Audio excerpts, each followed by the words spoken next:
All right, sounds good. All right. Well, hello, everyone. Quick introduction. My name is Robert Reese. I'm with Tesco, the Eastern Specialty Company.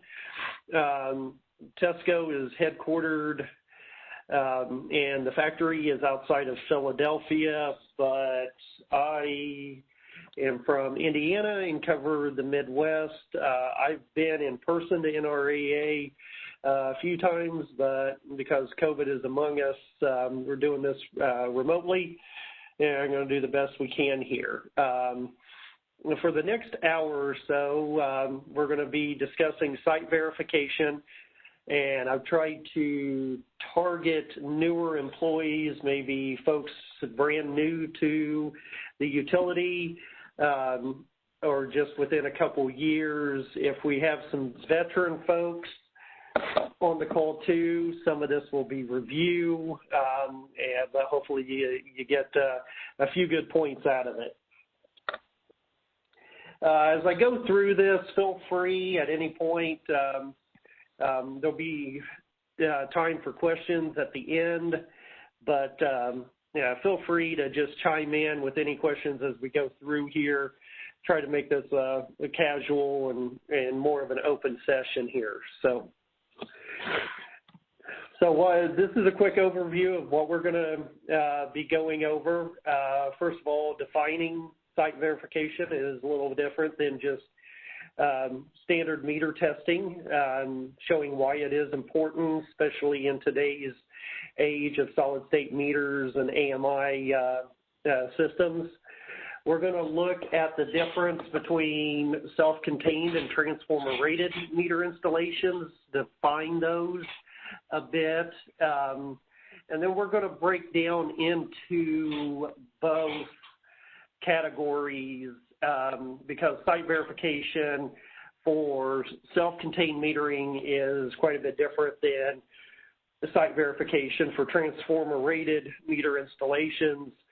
And so we're going to hone in and look specifically in a very detailed way in both categories. And then we're going to wrap up after we discuss what testing needs to be done for each situation. I want to get into the details and the theory behind the test that you're doing. In a lot of cases, when you go out to the site, you have modern test equipment that you can, in some cases, you pop in the meter, push a button, and it runs the tests. And I just want to review what's going on behind the scenes at a theory level so you understand better what numbers you're getting back from the test equipment when doing the various tests in the site verification. So once again, if there's any questions as we go on here, just chime in and let me know, and we'll take care of it at that time. So, like I said earlier, site verification is much more broad than just testing the accuracy of the meter. In today's modern installations, with modern meters, your meter can be 100% accurate, and you could still easily have billing issues if another point in the metering installation is inaccurate. So we're going to do, we're going to be talking primarily from the CTs and PTs down, the CT-PT secondary circuit. So over the last decade, 1900s, utilities, regulators, and customers mainly relied on the lab and field testing, which were primarily focused on the accuracy of the meter and the demand register. This focus is now changing with AMR and AMI rollouts across the country. The focus is now shifted from not just the accuracy of the meter, but also checking other features of the meter, the communications, disconnect switches, the display, firmware versions, and beyond the meter, the meter installation itself, the CTs, the PTs, the socket, the test switches, all the components that make up that meter installation could have issues that are causing billing issues or, more importantly, safety issues. Incorrect, miscalculated site information and undetected problems can lead to customer issues that are not necessarily, once again, related to the meter's accuracy. So, like I said before, we've made a shift from over the course of the last couple, 3 decades from electromechanical meters. The mechanical meters were very robust, durable. They stayed on houses and factories 20, 30, 40, 50 years plus, very robust and durable.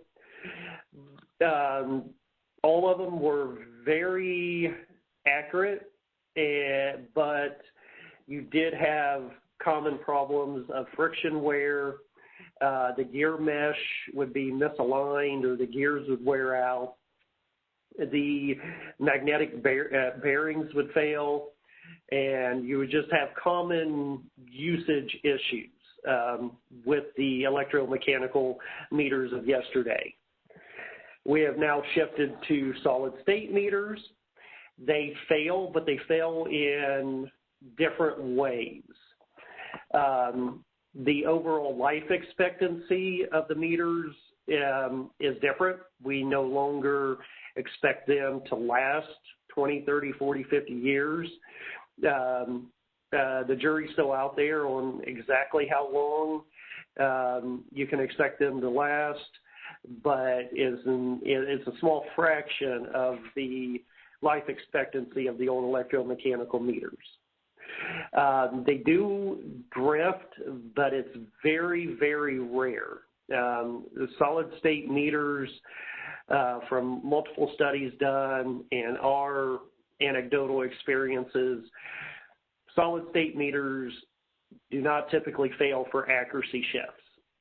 They're more catastrophic failure modes, power supply damage due to lightning surges, your display can fail, the radio, your AMR, AMI radio inside the cover can get damaged, and you could have hot socket issues. Failure modes can include non-measurement issues that make the meter just dead out there. And if a meter is not communicating, especially when you have an AMI system, then of course you're not billing that customer. So we'll talk about a little bit about best practices here and some of the philosophy of setting up a site verification policy and program at your utility. First of all, you need to look at, are you going to do site verification on residential or just your commercial, your CI meters? Are you going to test both self-contained or just the transformer rated? The basic rule of thumb in setting up a program is just to follow the money.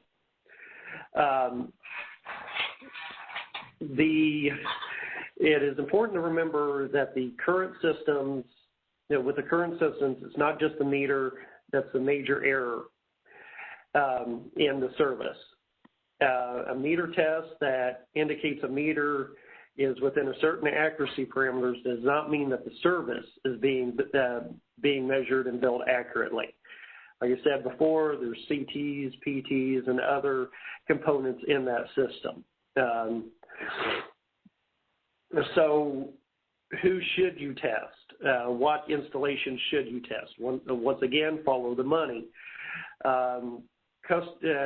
Customers, your big CI customers represent a disproportionately large amount of the overall revenue for the utilities in North America. You might have a majority of 2S residential meters out there, but the bulk load of the revenue that your utility, in most cases, the bulk load of the money in revenue comes from your largest customers, your CI customers.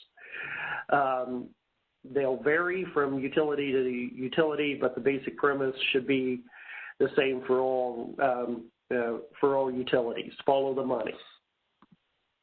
So first you have to define your largest customers. Largest should be defined again by revenue. Lost metering revenue is no longer recovered in a next rate case, nor is recovered metering revenue necessarily given back in the next rate case. The utility commissions are having less and less tolerance to new rate cases. And so for an example here, a facility with electric bill of $10,000 per month would pay for a meter tech in 2 years if an error affecting the wiring of only one transformer. Estimated total revenue, $160,000 over the period of the 2 years. So does this mean that $10,000 per month or more defines large? We would argue yes. In this example, this would be one of your larger accounts to ensure that you're doing periodic site verification. Once you've narrowed down which sites in your program you're going to test, you need to define how often you need to test it. If changes in usage, equipment failures in the metering service, external damage to the service, or energy diversion, a single large customer can pay for a single meter tech in just 2 to 3 years, and a single meter tech can handle these cases inspections in a single day, then there is ample cost justification for inspecting services at least once a year.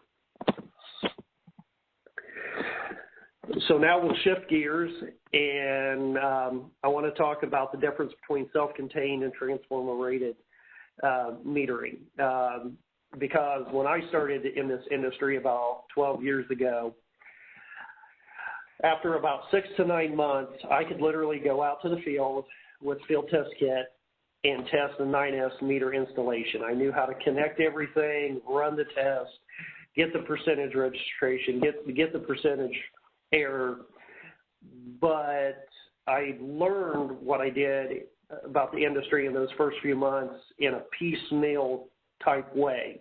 No one had set me down and really defined the difference between a self-contained meter and a transformer-rated meter.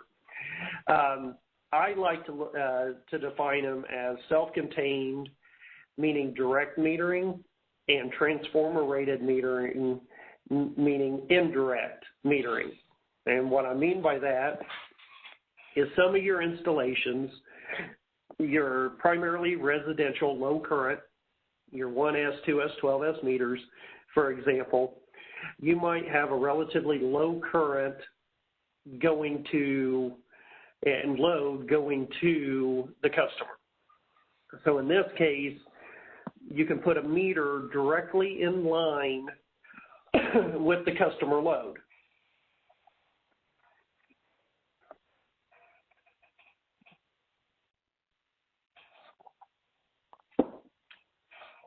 And this next slide shows a good example of a self-contained metering installation. You start with your service coming in, going through the masthead. All the current that the customer is using and all the energy is flowing directly through the meter into the service and throughout the house.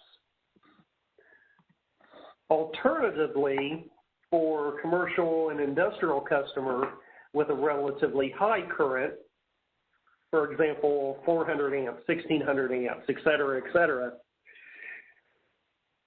where you typically use a meter, say a 9S or a 16S, putting a meter directly in the flow of current is a big no-no. The meter can't take currents that high. You would need the meter size of a Volvo to handle it. So alternatively, we use transformer-rated meters with a series of transformers, PTs and CTs, to scale down the primary load going to the customer to levels that a meter can use much easier. And this is an example of a Form 5S meter installation with the associated PTs and CTs. Also in these installations, in most cases, you would utilize a safety test switch in order to isolate the meter, shut the CTs during any testing that you might do. So transformer-rated metering installations are much more complex than your residential self-contained meters. So let's first look at, did I hear somebody question at this point? Yeah, Rob, the 16S meter is self-contained, correct?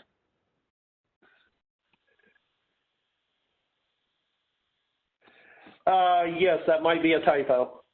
Okay, just wanted to make sure. Yep. Anybody else? Okay. Next, we'll look at specific tasks that could be a part of a self-contained meter installation verification. First, as you walk up to the meter, verify the meter number, the location, the test result, and the meter record. Perform any visual safety inspection of the site. This would include utility and customer equipment. Things to look for include intact down ground on pole, properly attached enclosures, unwanted voltage on enclosure, proper time trimming, and site tidiness, even to the point of discarded seals laying around. Visually inspect for any energy diversions, intentional or not. This could include broken or missing wires, jumpers, unconnected wires, foreign objects, and other metering equipment. And note that broken and missing wires can seriously cause the measurement of energy and create billing mistakes. Visually check the lightning arresters for damage. Check for proper grounding and bonding of metering equipment. Poor grounding and bonding practices may result in inaccurate measurements that go undetected for long periods of time. Implementing a single point ground policy in practice can reduce and eliminate this type of issue. Furthermore, verify the service voltage, do your socket safety checks, verify the condition of the metering control wire. This includes cracks in the insulation, broken wires, loose connections, etc. Test the meter for accuracy, verify demand if applicable. If the meter is performing compensation, the compensation should be verified either through direct testing at the site or examining recorded pulse data. And then look for signs of excessive heat on the meter base. This is a hot socket condition we'll get to a little bit later, but look for melted plastic or discoloration related to heat buildup. So those are some steps that could be included in your utility's overall self-contained metering verification. Now we'll switch over to transformer-rated metering verification. Like I said before, transformer-rated installations are much more complex than self-contained, so there's much more to look at. The tasks could include, once again, double-checking the meter number, meter record, perform the safety checks at the site, just like with your self-contained. Look for, again, energy diversions. A simple broken wire on a CT or VT can cause a loss of 1/3 or 1/2 of the registration on a 3-element or 2-element metering. Visually check the lightning arresters once again, grounding, and then test the, now this is where it gets different from self-contained, burden ratio or admittance test, the CTs, and voltage check the PTs. Verify the service voltage. A lot of the same things as self-contained. Verify the condition of the metering control wire. Compare the test switch wiring and the wiring at the CTs and VTs. Verify CTs and PTs are not cross-wired. Ensure that they're grounded in one location only. Check the test switch for a bad test switch. Anything broken.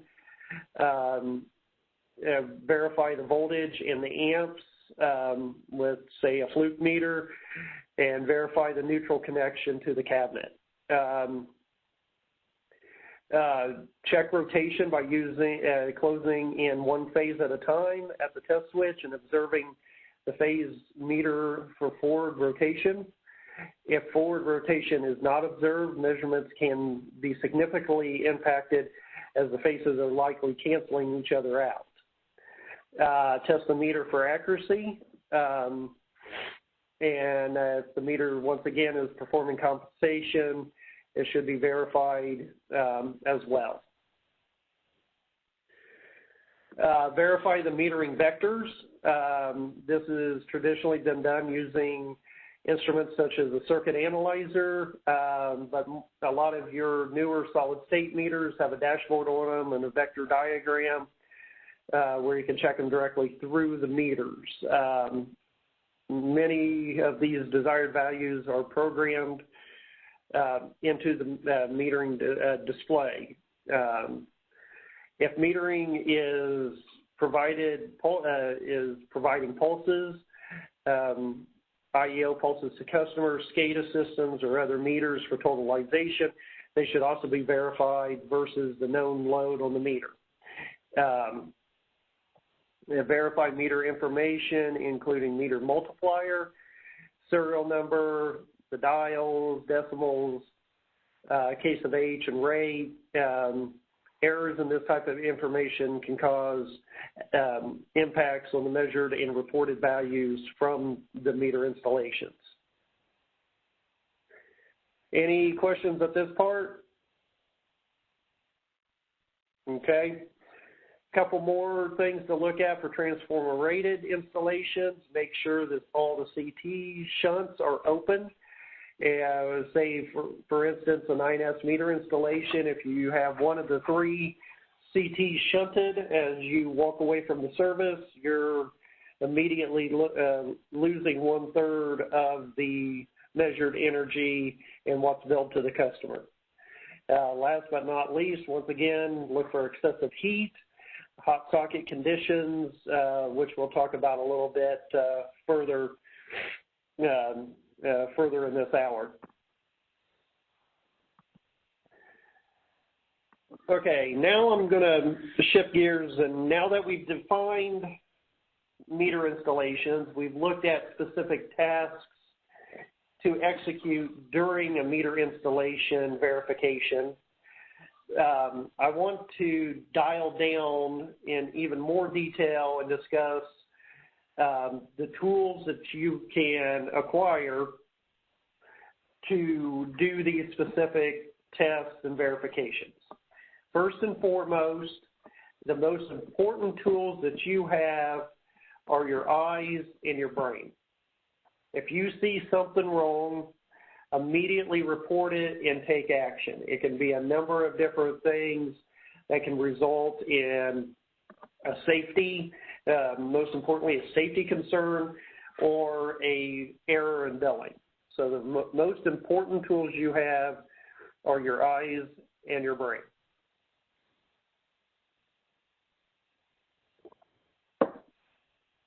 Now for meter accuracy testing, if you're doing that in the field, I'm assuming that a majority of you are using test equipment from a number of us manufacturers, and a lot of this test equipment is very sophisticated, it's automated.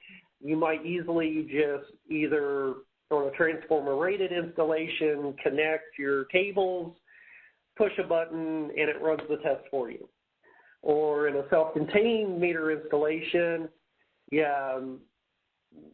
modern test equipment would allow you just to pop the meter out of the socket, plug it into a socket in the test equipment, and once again, with one button press, run a test. The test equipment would give you your percent registration, percent error.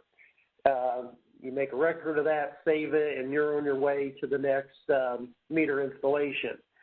So I want to take a couple moments here and show a little bit about the theory about what's going on within that test equipment and actually how to execute a meter accuracy test.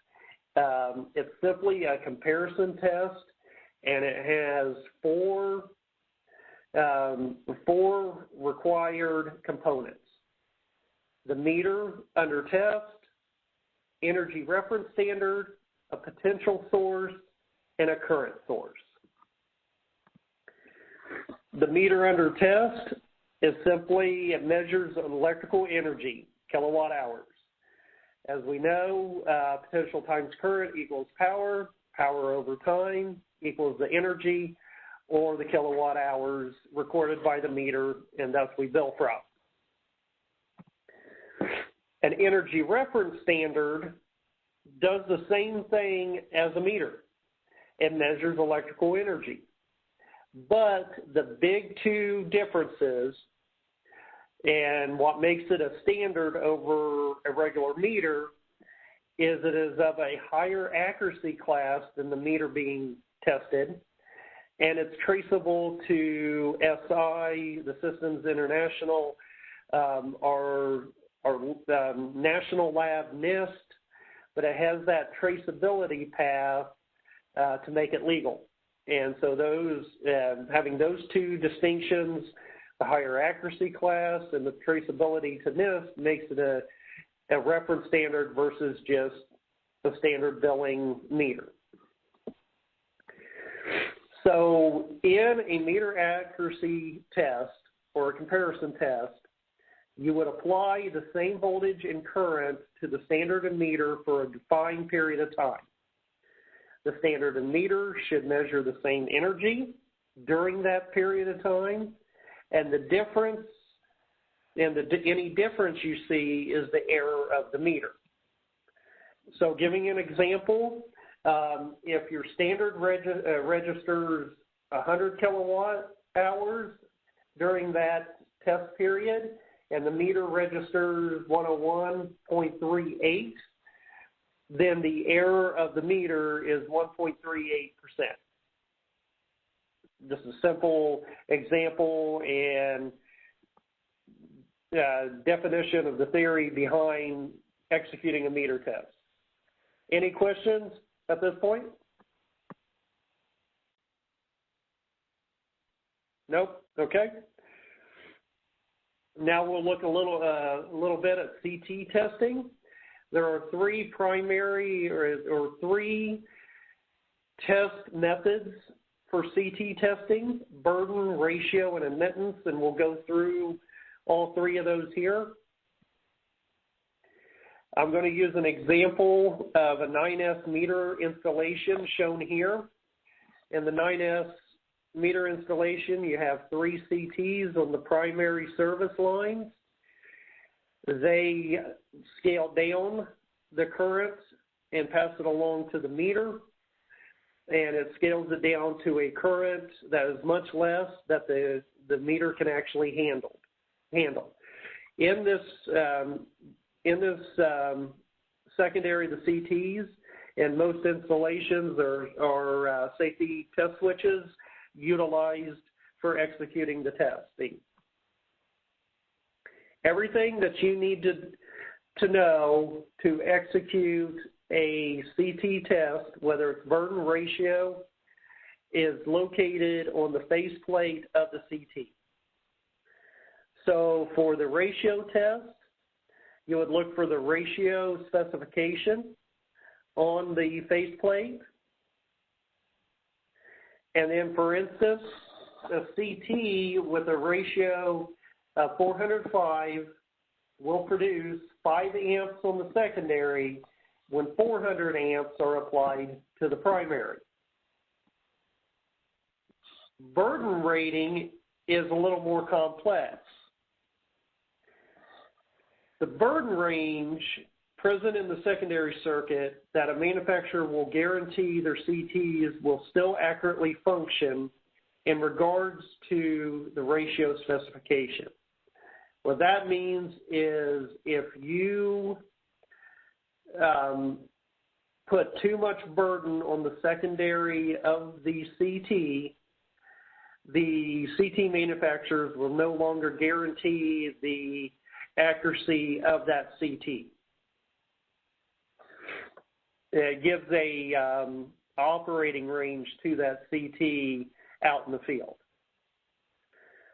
So ratio testing is pretty straightforward. You take a measurement of the primary service, current of the primary service, current of the secondary service, and then calculate your ratio from there. You can simply use a handheld meter for doing this, as well as a number of us manufacturers have equipment that does this as well. Now, the burden testing, there will always be burden in the secondary loop of your CT. Any interconnection points,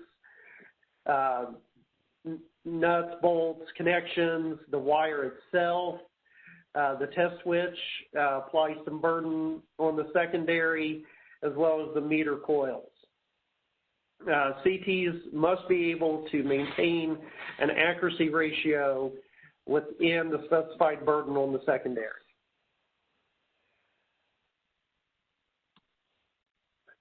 So doing an example of a burden test, we're going to use this example from a faceplate. This is a pretty standard burden spec on a lot of CTs, 0.3% at burdens of 0.1, 0.2, and 0.5.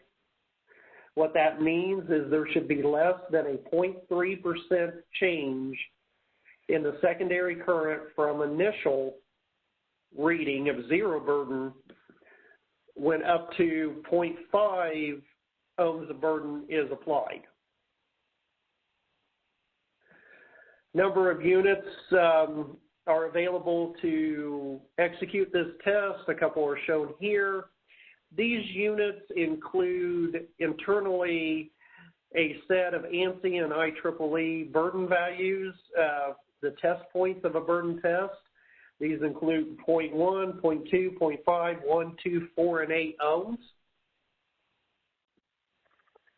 And during the burden test, you will either manually or automatically inject additional burden into the secondary of the CT and then see if there's any current drop after the additional burden is applied. I like to draw this out graphically. as you can see, we have the test points of the initial reading, and then when a point 2, point 1, point 2, point 5, 1, 2, 4, and 8 burden are applied to the secondary of the CT. And if you graph this out, you're going to see a plot like this and a knee where it drops off. But specifically with this spec on the faceplate of the CT, we are more importantly looking at the 0.5 test point. As long as there's not over a 0.3% drop in the secondary current reading during the test, then that means you have a good CT.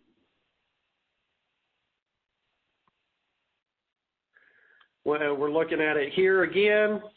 At 0.5 ohms of burden, the secondary current is still at 4.99 amps.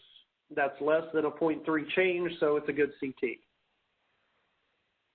Any questions on burden testing, what you're looking at there?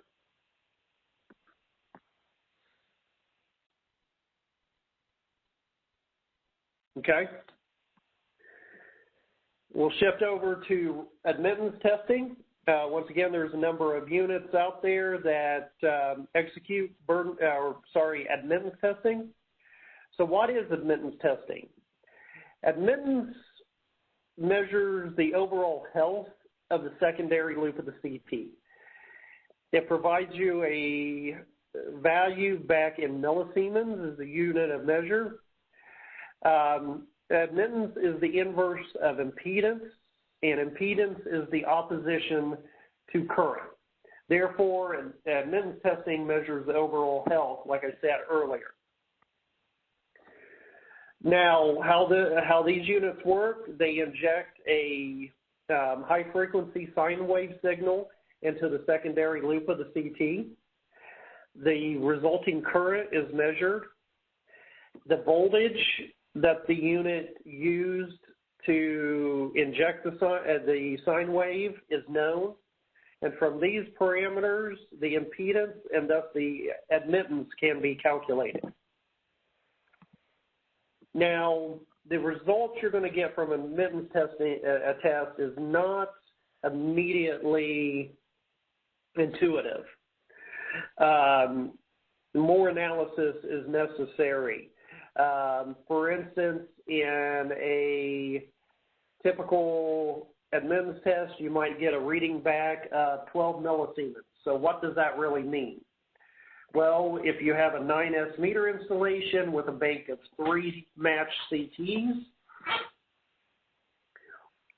if you measure all 3 of them and you get values such as 2.3, 2.5, or 12.3, 12.5, and then 18, that could be the indication the CT that measured 18 millisiemens could have an issue. Likewise, it's recommended to do admittance over time. Optimally, you would do an admittance test at the time of when the installation was built, and then come back periodically every 3, 4, 6 months and run additional testing. If you see a sudden shift from previous values of previous tests, that could be an indication that something went wrong with the service. So like I said, admittance results are not immediately intuitive. You need to dig deeper in the results to ascertain whether you have a good service or bad. But the big benefit of admittance testing, especially out in Nebraska, this is very important. Admittance testing is the only no-load CT test method available. Burden and ratio testing, the rule of thumb is you need at least 10% of the rated current on the service to be able to execute a valid test. With admittance testing, you can do a no-load test. For instance, if you have to test a meter at an irrigation site and it's not running, is a prime example of where admittance testing benefits become apparent. So, and I discussed the three-phase process. Lastly here, hot sockets. I mentioned those earlier. Hot sockets is it's an old issue, but it has become more apparent over the last couple decades with all the deployments of AMI systems and solid-state meters. The old electromechanical meters were with all the glass and metal under the case. They were great heat sinks, very durable. The new solid-state meters, primarily made of plastic, are more susceptible to the high temperatures. And so we're seeing a lot of issues due to the effects of hot sockets. Through testing TESCO has done, we know that a great majority of hot sockets are caused by loose jowl tension. And there's a couple of different products on the market to allow you to test that jowl tension in the field when the meter is out. This is your primary defense on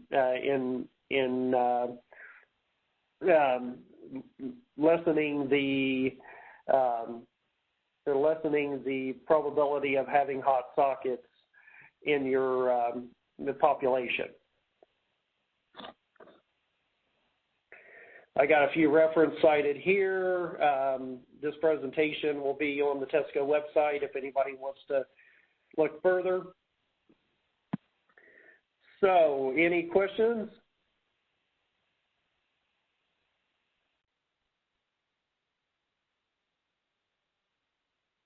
Anyone?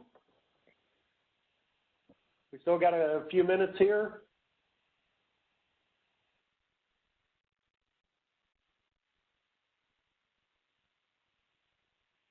Rob, you must have done a good job. I'm not hearing any questions. Yeah. I typically expect at least a couple. Don't be shy, folks.